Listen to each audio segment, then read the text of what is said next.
নমস্কার বন্ধুরা, আজকের ভিডিওটিতে আমরা আলোচনা করব পান গাছের একটি সাধারণ কিন্তু একটি গুরুত্বপূর্ণ সমস্যা নিয়ে। অনেক চাষিদের বাগানে দেখা যাচ্ছে নতুন ডগা নতুন পান গাছের আগা কুঁকড়ে যাচ্ছে, পাতা ঠিকমতো খুলছে না এবং গাছের বৃদ্ধি কমে যাচ্ছে। কেন হচ্ছে এবং এর সমাধান কি রয়েছে বিস্তারিত জানবো। আপনারা যে ছবিতে দেখতে পাচ্ছেন নতুন ডগা স্বাভাবিকভাবে বাড়ছে না, এইসব সমস্যা সাধারণত কয়েকটি কারণে হতে পারে। অতিরিক্ত গরম এবং আর্দ্রতার চাপে, শিকড় কার্যকর ক্ষমতা হারিয়ে ফেলা অর্থাৎ যে বাগানের শিকড় নষ্ট হয়ে যাচ্ছে, ক্যালসিয়াম এবং বোরন ঘাটতি, থিপস বা মাইট পোকার আক্রমণ।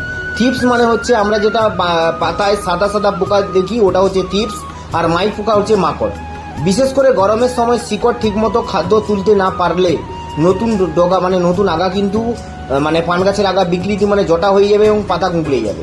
এই সমস্যা কমানোর জন্য আপনারা কি করবেন, 15 লিটার জলে স্প্রে করবেন ক্যালসিয়াম এবং বোরন লিকুইড 15 থেকে 20 ml, সিউইড এক্সট্রা 15 ml এবং অ্যামাইনো অ্যাসিড 10 ml।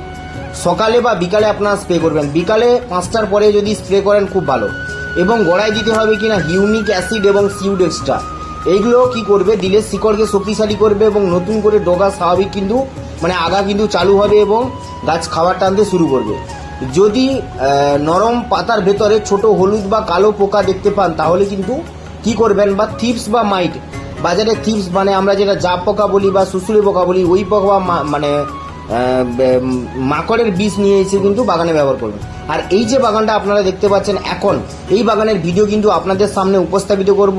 পরবর্তী ভিডিওতে আপনাদেরকে এই বাগানে একটা যে খাবারগুলো ব্যবহার করতে এত গরমের জটা না হয়েও পান বড় হয়েছে সেই বিষয় নিয়েও কিন্তু আপনাদের সামনে বিস্তারিত আলোচনা করব। পান গাছের যে নতুন ডগা ভিডিওটি ভালো লাগলে লাইক করবেন বন্ধুরা, শেয়ার করুন এবং পান চাষ সম্পর্কিত নতুন তথ্য পেতে অবশ্যই চ্যানেলটিকে সাবস্ক্রাইব করুন। ধন্যবাদ।